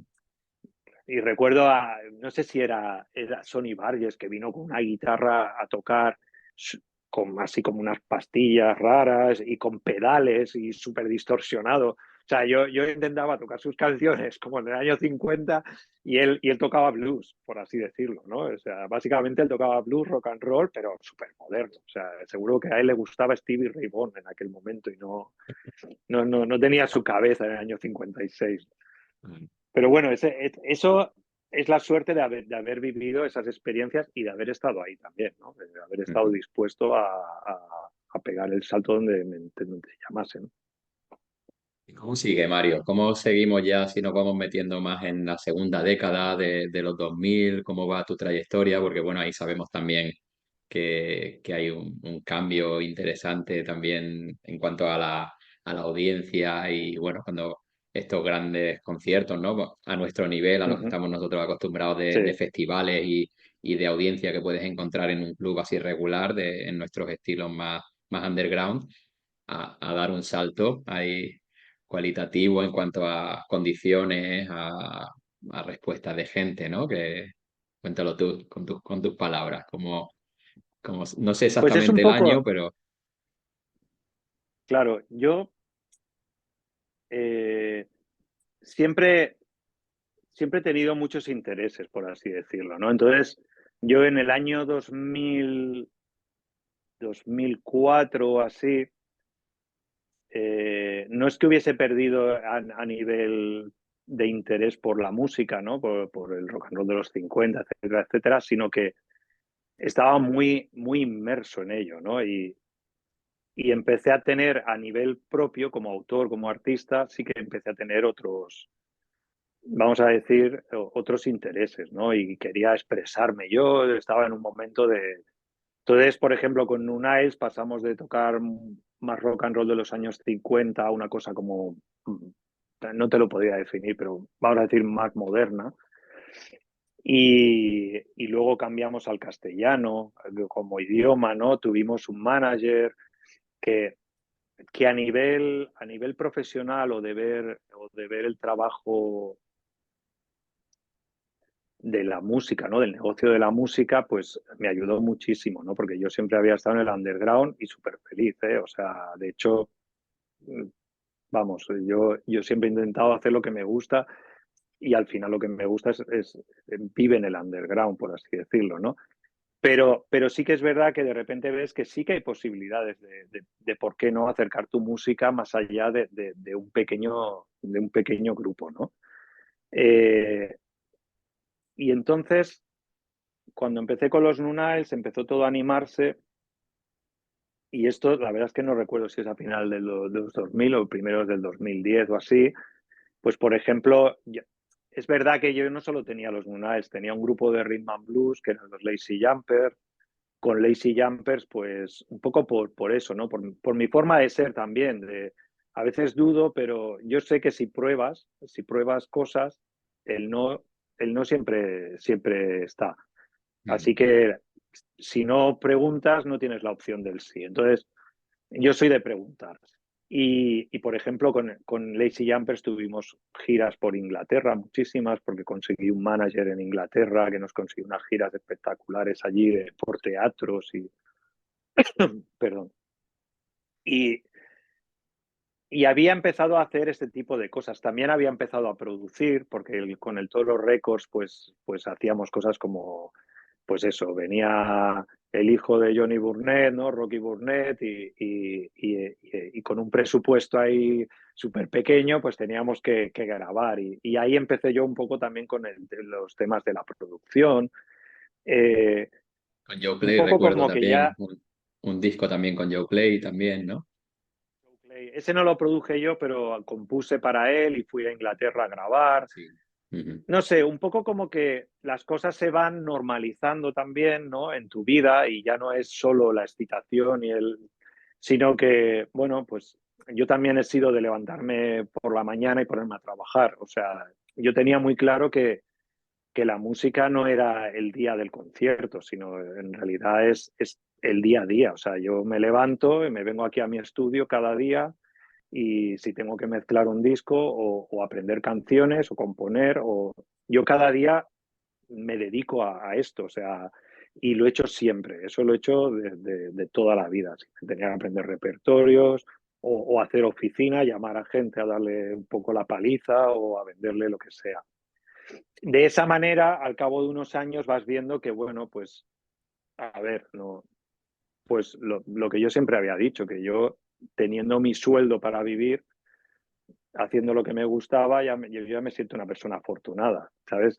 La música me ha permitido viajar a más sitios de los que yo me he imaginado en mi vida, o sea, o al menos me los imaginaba antes, ahora ya pues uno le coge el gustillo y quiere seguir, ¿no? Pero, o sea, que gracias a la música yo ya viajaba, conocía a mucha gente, o sea, mi vida a nivel social, etcétera, etcétera, estaba súper realizada, podía vivir, o sea, que a nivel profesional, pues no era rico ni nunca lo he sido, pero podía mantenerme y claro, y te vas profesionalizando cada vez más, ¿no? Pues eso, haces producciones, haces giras.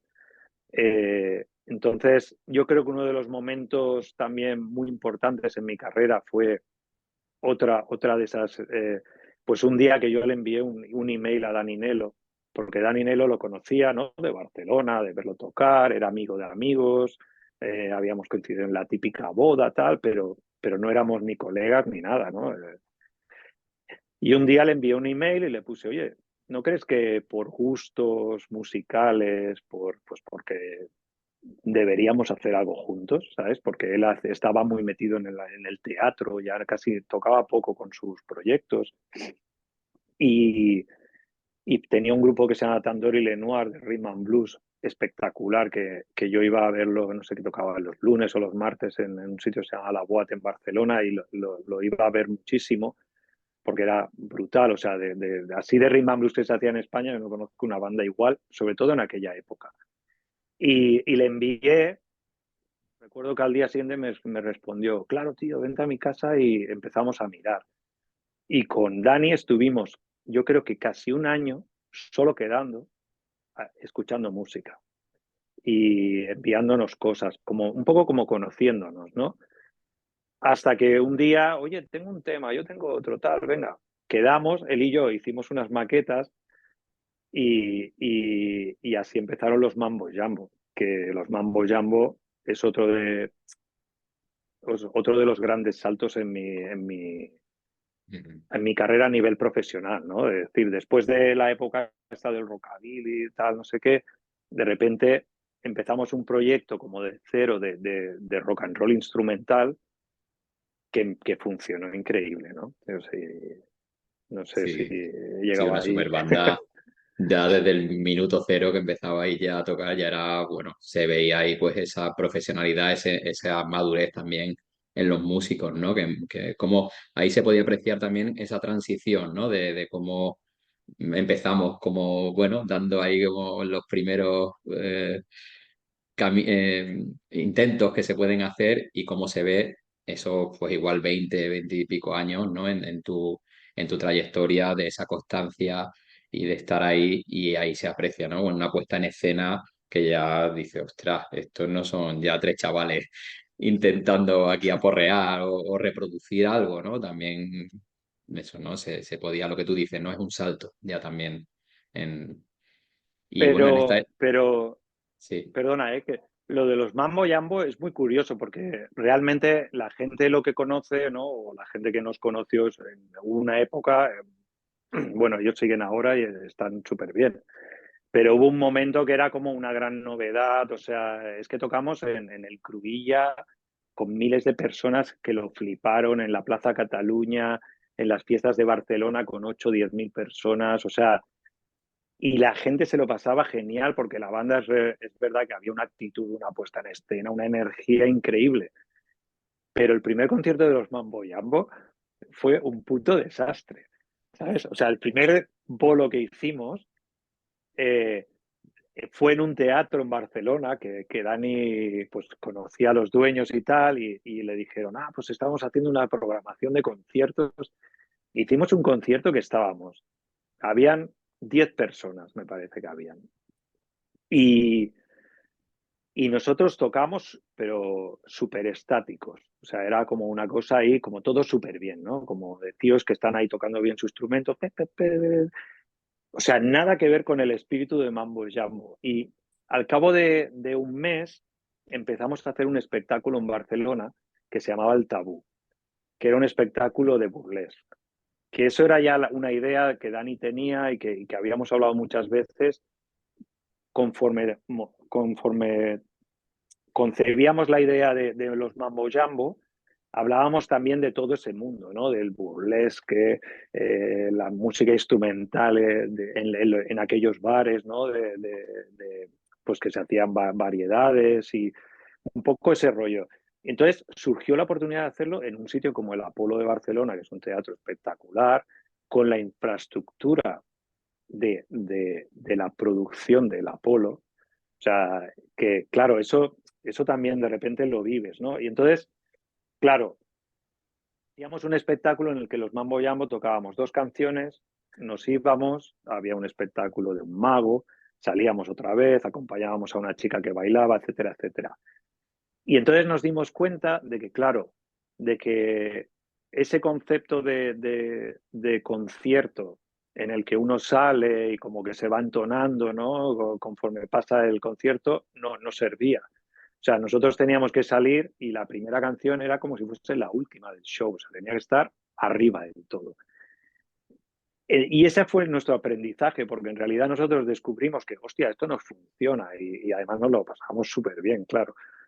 Y siempre estaba lleno, siempre era un éxito. Eso fue, no sé si serían un par de años, o sea, fue una época espectacular. Y cuando los Mambo Jambo salimos como banda después de ese aprendizaje, claro, entonces ya nuestro concierto era sí de principio a fin, y, que era una cosa que no era normal, ¿sabes? Era lo que era apabullante.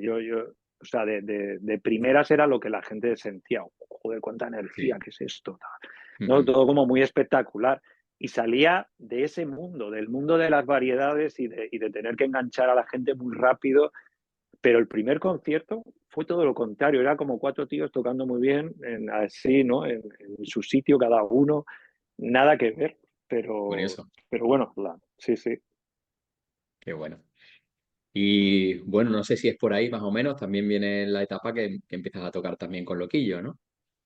No sé si coincido, es un poco más tarde. No, no, totalmente. Esa estaba, había disuelto ya los Nunails yo, que ya los Nunails me pasó una cosa, que empezamos ahí en el underground total y acabamos tocando en un festival de estos de indie, ¿no? Eh, Tocábamos después de, ¿cómo se llama este grupo? Love of Lesbian. Tocó Love of Lesbian y los Nunails. Y yo ese día vi que el grupo se acababa, porque había perdido toda la esencia para mí. O sea, y había sido un currazo y estoy muy orgulloso de todo lo que había hecho hasta ese momento, pero en ese momento pensé, mira, ya está, ¿sabes? O sea, para mí ni este grupo se hizo para estar aquí, ni creo que sea nuestro sitio, ni ahora mismo yo me siento cómodo estando aquí. Porque no por nada, sino porque, no sé, no, también es verdad que yo estaba muy acostumbrado a tocar siempre para gente como muy fan de la música y yo veía estos festivales como, pues como un McDonald's, ¿no? O sea, no digo que no le guste a la gente la música que va a esos festivales, sino que es como un consumo masivo así de centro comercial, ¿no? Más de Vamos a decirlo entretenimiento, así. ¿no? Que de un interés Sí, y por me los parece, artistas o... Ujú. claro, y no sé, yo recuerdo que ese día lo dejé y al cabo de 2 años yo ya estaba muy centrado con los Mambo Jambo, estaba tocando, haciendo giras con Kim Lenz por Estados Unidos, yo ya había entrado en su banda y estaba con ella. Y entonces un día me llamó Loquillo. Además me acuerdo que estaba en el IKEA comprando algo, ¿sabes? No sé si puedo decir esto, marcas, hacer promoción, pero bueno, por situarnos, ¿no? Estaba ahí comprando y sacando las estanterías y me llama un número que no conozco y muchas veces no lo cojo si no lo conozco porque pienso, será alguien vendiendo algo, ¿no? Pero esta vez lo cogí y me dijo, hola, soy Loquillo. Y digo, hostia. Y nada, pues tuvimos un proceso casi como el de Dani Nelo. Estuvimos un año o más pues hablando de un posible proyecto, de un disco, pues eso en conjunto. Eh, pues yo decidí que fuese como New Niles, pero bueno, por acabar de redondear ya la carrera del grupo, ¿no? De decir, bueno, pues sacamos un disco ya que va a salir con una multinacional. Aunque al principio no nació con ese espíritu, al principio iba a ser autofinanciado, iba a ser una cosa underground. Pero la verdad es que el disco acabó siendo muy chulo y Warner se metió se interesó Warner en la discográfica de Loquillo y cuando ya lo escucharon en el estudio dijeron, sí, sí, esto lo queremos sacar. Y fue todo muy inesperado. De repente fue número uno en España. Fue el primer número uno de Loquillo y el mío.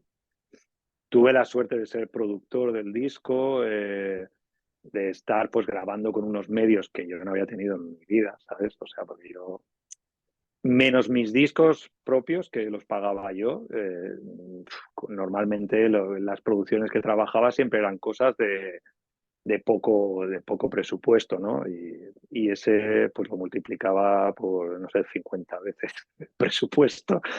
Pero, pero fue todo muy divertido y muy chulo. Fue muy chulo porque era una cosa muy concreta. Eran 13 conciertos, sacar un disco, hacer 13 conciertos, una gira y con todo, ¿no? Con su promoción, etcétera, etcétera, a un nivel profesional, pues imagínate, pues yo ya con Mambo y tal, era un buen nivel, pero ahí estábamos dando un salto al mainstream, ¿no? Podemos decir.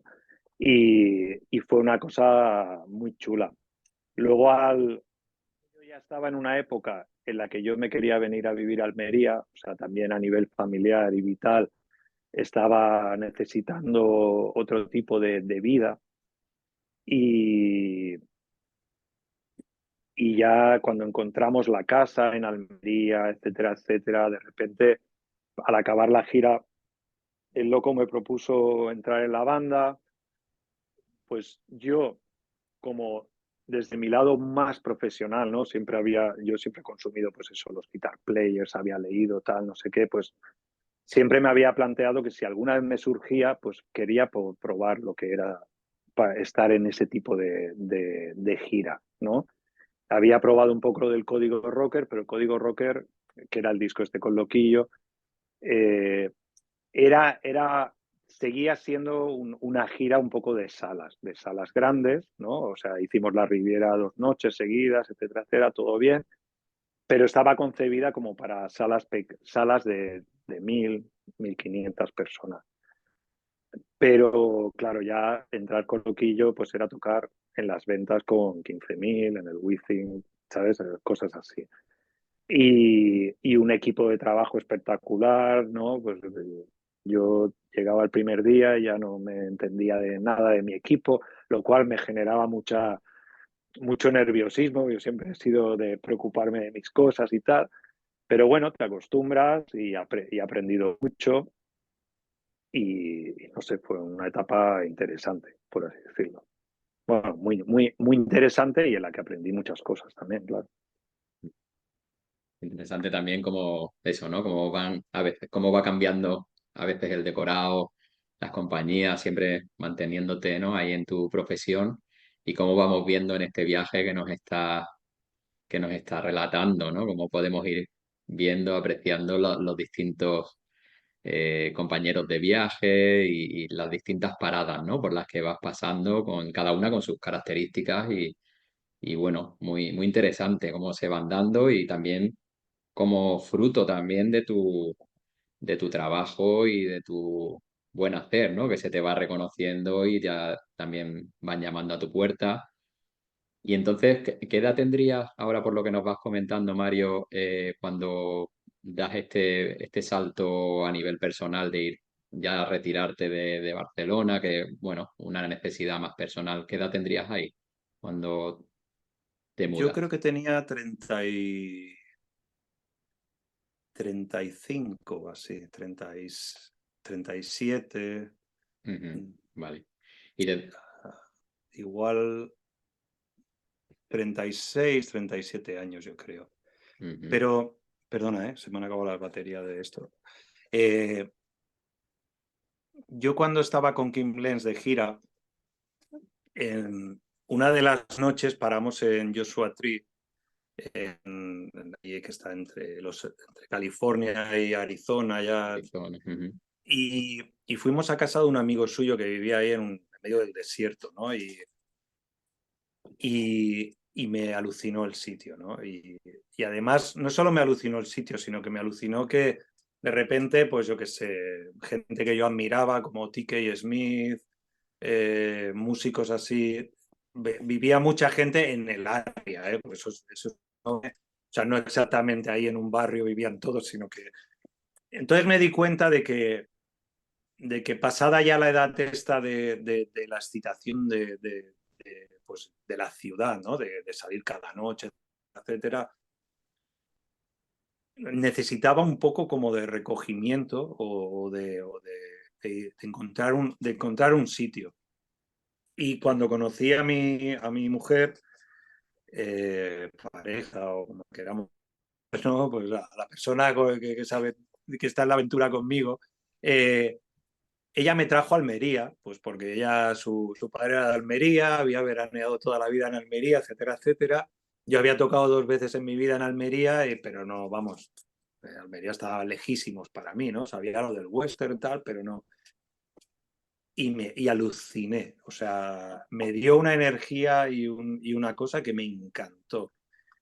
Y pues se lo propuse a ella y como está igual de loca que yo, por así decirlo, pues nos lanzamos a la aventura, pero en plan, estuvimos dos años buscando una casa que nos convenciese, que nos gustase, etcétera, etcétera.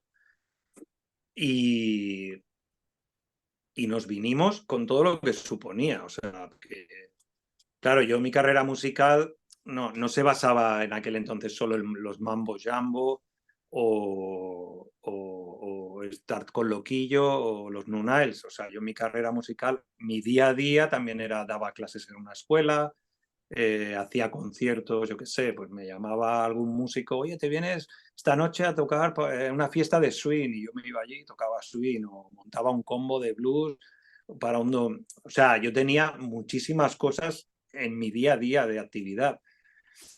Y ella tenía una carrera ya en su mundo, ¿no? Bastante bien. Y decidimos cortar por lo sano y nos vinimos aquí muy a lo loco, pero muy a lo loco. Muchas veces pensamos que demasiado, ¿no? Pero bueno, también ha sido o está siendo una aventura. Y,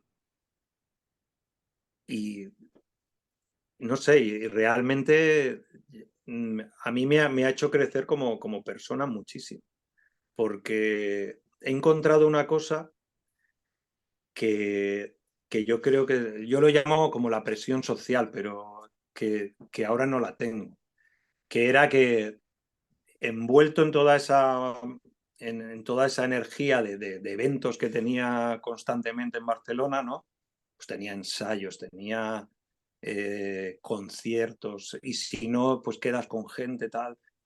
Siempre había como un compromiso social a nivel de cumplir con las expectativas de la gente, de las demás personas, ¿no? Que, pues ya se tratara oye, ¿has oído este disco tal? ¿No? Pues en vez de yo escuchar algo que me interesaba a mí, pues yo ya escuchaba el disco que me había dicho para que la siguiente vez al vernos pudiese hablar del disco, o si uno me decía, ¿has visto este guitarrista tal? Pues yo me ponía con ese guitarrista, etcétera, etcétera, ¿no? O sea, era todo como, aparte de tus cosas que te interesasen, pues también estás un poco como cumpliendo con mucha gente. Y al llegar a Almería, de repente me encuentro pues solo aquí en medio del desierto, ¿sabes?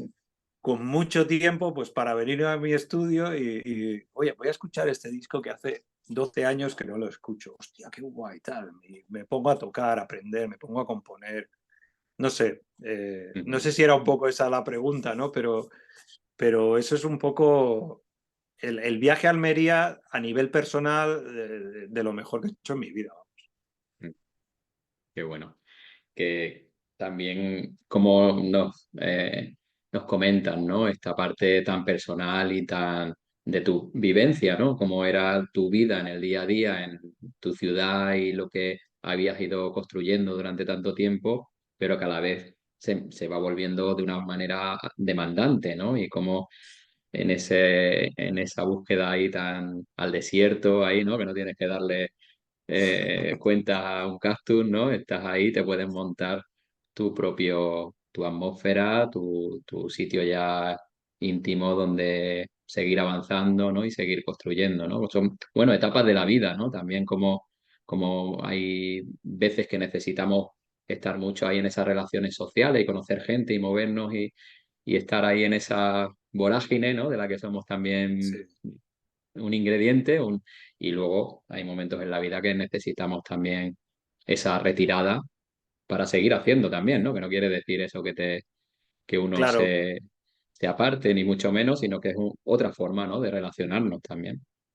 Y en el presente, Mario, como si nos vamos acercando ya hacia estos últimos, no sé, 2, 3 años, que bueno, tenemos ahí pues amigos en común, ¿no? Ahora estás también ahí con Pike, también tu proyecto en solitario, este Chet, ¿no? Que es también como un juego de palabras, ¿no? Por lo menos a mí yo la primera vez que lo ves, bueno, juego de palabras, no sé exactamente si es eso, pero bueno, como que te evoca pues una persona, un tío solo músico con guitarra, Chet, pues te vas a Chet Atkins, ¿no? Sería un poco el enlace directo, ¿no? Y en cambio haces ahí, pues, haces un guiño y te vas a otro artista, ¿no? A Chet Baker. Bueno, un poco si quieres comentarnos tu actualidad, ¿no? Como en qué estás metido y qué te interesa. Pues yo, por así cerrar la etapa, una vez que dejo Loquillo, eh, pues una vez que dejo Loquillo llega la pandemia. Más o menos, creo que coincide en el tiempo, ¿no? Con lo cual se genera un vacío ahí, ¿no? Vamos a decir, pues casi, jolín, no sé si decir casi 30 años o 20 y pico de carrera, casi sin, que iba por inercia, o sea, que todo surgía después de otra cosa, nunca había un tiempo de reflexión ni de nada, ¿no? Entonces yo pues tenía mis proyectos personales, etcétera, etcétera, decido dejar Loquillo porque ya yo pensaba que esa etapa ya, pues, ya la había agotado por mi parte. Y llegó la pandemia, que justo antes yo ya había grabado un disco que quería publicar, etcétera, etcétera, pero durante la pandemia pues me quedaba mezclarlo. Y ahí pues decidí un poco, no sé, como pisé el freno de golpe y quise replantearme lo que quería ser Mario Cobo de mayor, vamos a decirlo, ¿no? O sea, en plan, bueno, ya has hecho un montón de cosas, pero te queda un montón de tiempo, te quedan muchísimas cosas por hacer y tienes ahora pues la oportunidad de replantearte un poco tu carrera, ¿no? Por así decirlo. Y es muy duro, ¿eh? Porque cuando tú estás con una inercia siempre de ¡pam, pam! Venga, otra cosa, tal, y ahora saco un disco, y ahora hago no sé qué, y pues de repente como coger frenar así te da vértigo, porque piensas, hostia, ¿no? Además tenemos esa presión de hoy en día, ¿no? De las redes sociales, la gente se va a olvidar de mí, tal, no sé qué, o sea, no sé, como toda esta idea que sobrevuela, que yo no la he tenido mucho, pero que existe, ¿no? Y, y tuve la suerte de con un amigo que también es mi manager ahora, pues me pasé un año así replanteándome un poco eso, ¿no? Lo que quería ser de mayor, por así decirlo, ¿no? Y ya que no me lo había planteado de joven, en algún momento me lo tenía que plantear. Tenía que venir, ¿no? Y, y entonces, ostras, a base de mucho hablar, de yo escribir mucho, de pasar muchas horas yo en mi estudio tocando, simplemente tocando, ¿no? Como cuando empecé, por así decirlo, en mi habitación, ¿no? Ahí pasar horas con el instrumento y con la música y no voy a decir volver a enamorarme de la música porque nunca he dejado de estarlo, pero sí que es verdad que hay momentos en los que cuando ya es tan profesionalizado todo y es difícil ver, o sea, mantener las razones por las que te estás dedicando a una cosa, ¿sabes? Cuando hay tantas cosas que te distraen, ¿no? Y tantas cosas bueno, que parecen muy importantes, lo sean o no, que también lo son, ¿no? Pero, ostras, quise un poco como volver a mi esencia, ¿no? Y, y mi esencia, que era un poco la guitarra, ¿no? O sea, porque yo lo que quería era tocar la guitarra, me llevó a plantear la idea esta de grabar un disco solo de guitarra, ¿no? Y entonces cuando me puse a pensar, pues vale, pero ¿qué disco grabo, no? Pues pues apunté muchas cosas, ¿no? Porque yo ya había grabado discos instrumentales, cosas. Y empecé y, claro, había un tema que me gustaba mucho, que es My Funny Valentine, que, que ya lo había sacado, ¿no? Del disco este de Chet Sings, de Chet Baker, y ya llevaba tiempo ya con un arreglo y tal, que me había hecho yo solo, y pensé, pues, ¿por qué no hago el disco entero, ¿no? También pensando, es un disco conocido, ¿no? No es un disco es un disco que genera simpatía a la gente incluso que no le gusta el jazz, ¿no? Es como un disco legendario. Y me puse a trabajar en esto, que me llevó un año de trabajo, ¿no? Porque era meterme en un mundo que, bueno, que había pasado por encima siempre, pero no profundizado tanto. Y hasta el momento, ¿no? Hasta el llegar a publicarlo y, bueno, estar haciendo giras como estoy haciendo ahora, que ha sido todo un reto, porque yo siempre he ido con bandas, siempre mis conciertos han sido como de energía a tope, y esto es como un otro tipo de show totalmente diferente. Creo que hablo casi lo mismo que toco durante el concierto, porque conto historias de las canciones, etcétera, etcétera. El tipo de espacio suele ser en auditorios y no sé, la verdad es que estoy súper feliz. Ha sido un trabajazo porque ha sido un proceso muy largo, ¿no? Para llegar a llevarlo a cabo, pero ha sido diferente. Y esa especie de salida por la tangente, ¿no? De irme a otro mundo, ¿no? Hostia, necesito hacer esto que es como súper personal y fuera de lo que se me ubica. A la vez me ha dado muchas ganas de recuperar como la esencia más de adolescente también, ¿no? Porque aunque no nos damos cuenta, el niño de 16 años o de 12 incluso, ¿no?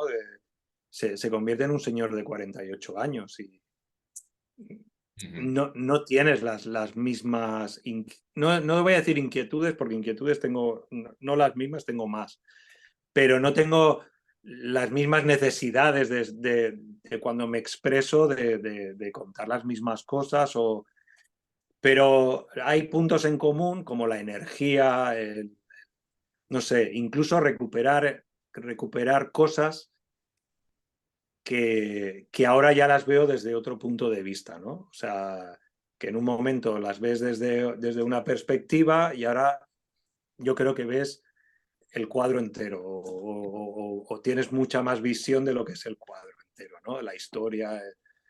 Ujú. Y también un poquito ir por ahí, pues, recuperar un poco más. Sobre todo me interesa mucho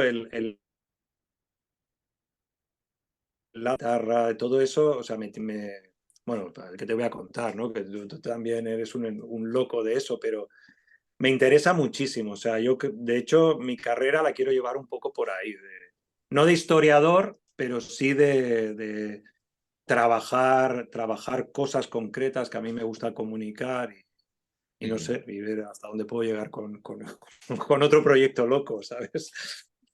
Qué bueno. Bueno, hablando de loco, también ese proyecto que tuvisteis con Lega y también con Javi, ¿no? Los locos del ritmo, que a mí también me volvía loco, ¿no? Por el estilo que tocabais y ese virtuosismo. Del oeste, los locos del Los locos del oeste. oeste, perdón. Sí, sí, los locos del oeste, eso es. En los Y locos del bueno, oeste, claro, yo con los locos del oeste estoy con Mambo Jambo a tope, ¿sabes? No sé, yo creo que en una ya no existían, pero girando con Kim Lenz, grabando ya el disco de Loquillo. Pero yo, claro, también hay que pensar que cuando uno vive aquí, ¿no? En España, y lo que le emociona es Hank Williams, ¿sabes?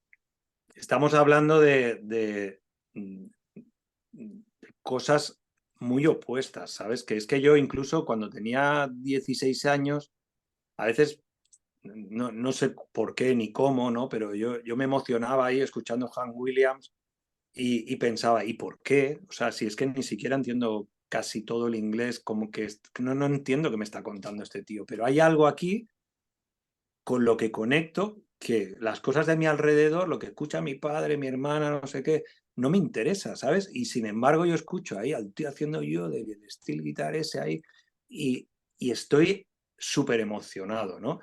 Entonces, claro, si vives aquí, lo que es muy difícil es que los proyectos con los que vivir, ¿no?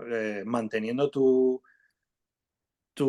esencia, sean, hostia, sean del todo tan puros y tan locos como te gustan. Pero a mí me gusta mantener esa vertiente, si no yo pierdo el interés, ¿no? Y me pasa muchas veces que ahora que tenemos tantos datos y no sé qué, que miras gente a la que yo admiro y pienso, joder, si yo me siento ahí como una hormiga delante de este ser, ¿no? Este guitarrista, este compositor, lo que sea, y si miras Spotify tiene menos seguidores que yo, es que, ¿sabes? O sea, entonces yo en ese momento monto Los Locos del Oeste porque yo quería, hacía años, tener mi banda de Western Swing y tocar el steel guitar y tocar esas canciones.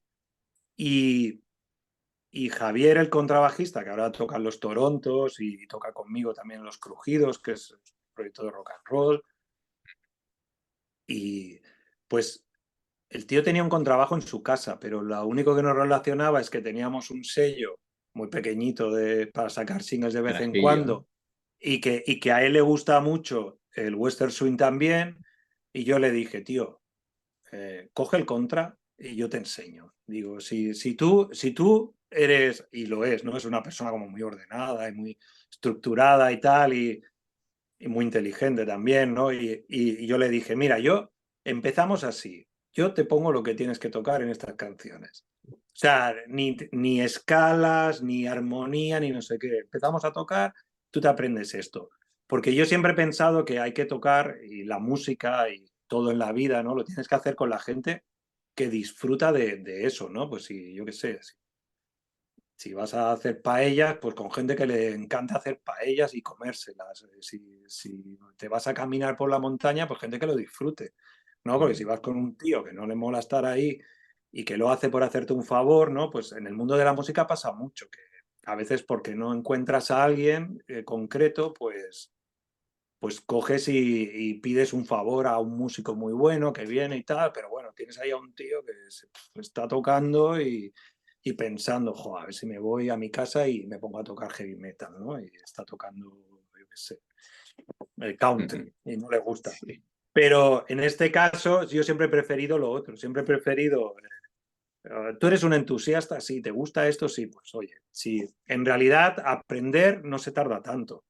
Sí, sobre todo si lo tienes que poner en práctica, si en el contexto ya de, oye, que dentro de 3 semanas hay que subirse a un escenario, pues oye, te pones las pilas y lo salvas con cosas justas, pero lo haces, ¿no? Y Los Locos del Oeste es que llegamos a salir en la televisión, es que el manager mío que tenía en aquel momento con Mambo, Jambo y tal, que nos sacó un disco, un poco porque teníamos relación, porque bueno, porque yo estaba ahí con él, ¿no? Y me decía, ostras, Mario, es que envío varias propuestas a muchas cosas y me piden lo vuestro, porque es totalmente diferente a todo, ¿sabes?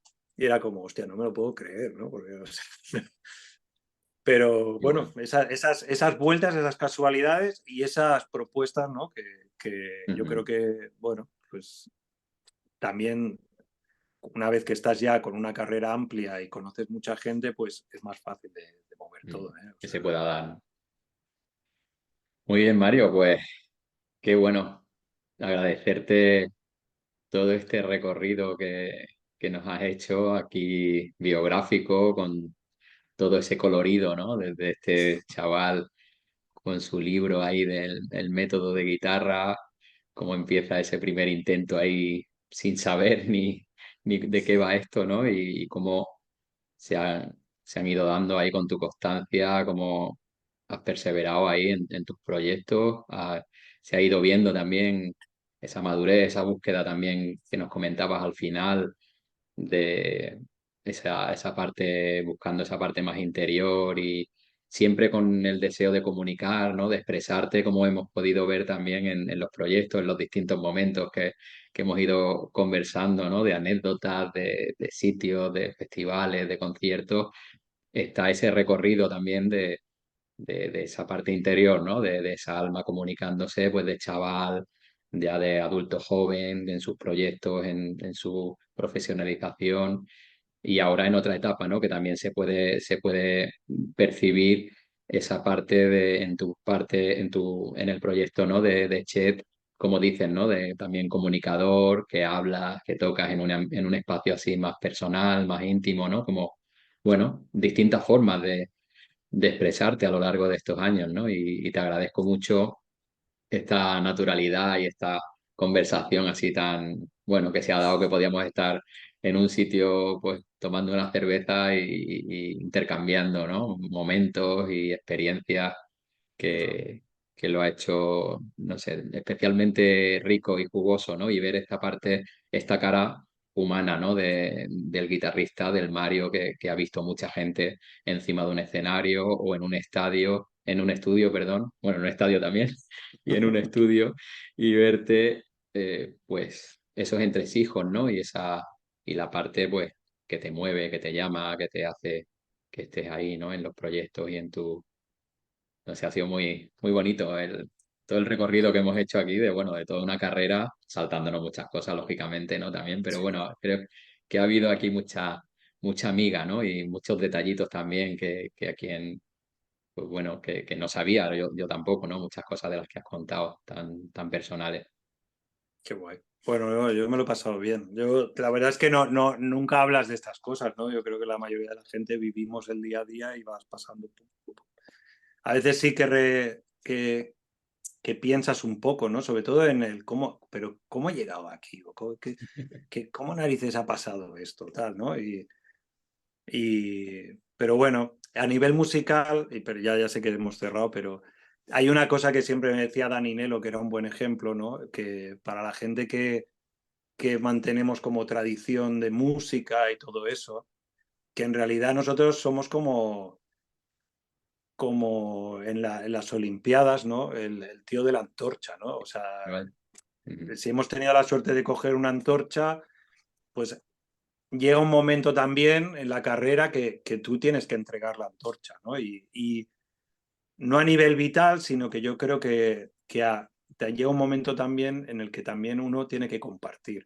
Y aunque sea a nivel de pues, contar tu experiencia, eh, transmitir conocimientos, ¿no? Que parece que, parece que el conocimiento ahora está por todos sitios, pero nunca es lo mismo si te lo cuenta alguien que leerlo o buscarlo en Wikipedia. O sea, es que eso está ahí y yo creo que incluso mentalmente no le damos tanto valor. Está ahí y a veces ni lo retienes, lo lees en el momento por la curiosidad Ujú. pero yo creo que las conversaciones, la gente hablando, etcétera, etcétera, siempre va a transmitir más y es el momento, ¿no? O sea, ahora también es el momento de transmitir. O sea, que está muy chulo que hagas este programa o este podcast o como se llame. Pues yo qué sé, pues seguro que hay alguien que lo ve y le parece divertido, interesante y yo me alegraré mucho. Seguro que sí. Pues muchas gracias, Mario, por compartir tu tiempo, tus experiencias y hacernos partícipes, ¿no? De tu propia vivencia, de haberlo contado así en primera persona con tanto lujo de detalles tan personales, ¿no? Que bueno, ha sido muy bonito también pues, en la relación de conocernos durante de muchos años, ¿no? Y vernos aquí y allá, tal, así a veces en momentos puntuales, ¿no?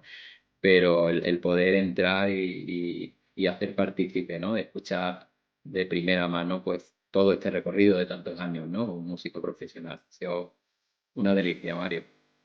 Muchas gracias. Nos vemos en el próximo concierto. Nos vemos por ahí. Eso es. Gracias, Mario. Hasta luego.